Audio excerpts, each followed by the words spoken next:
Samuel Taylor Coleridge from Selected Poems, Penguin Edition. To nature.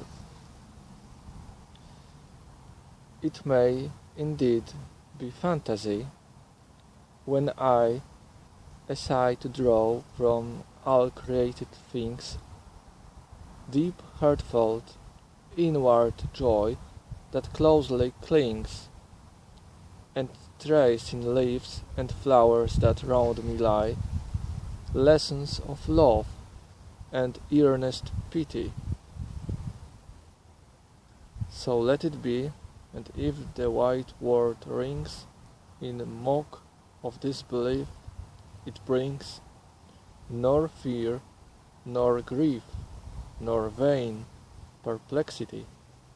So will I build my altar in the fields, and the blue sky my fretted dome shall be, and the sweet fragrance that the wild flower yields shall be the incense I will yield to thee. Thee only, God, and thou shalt not despise even me, the priest of this pure sacrifice.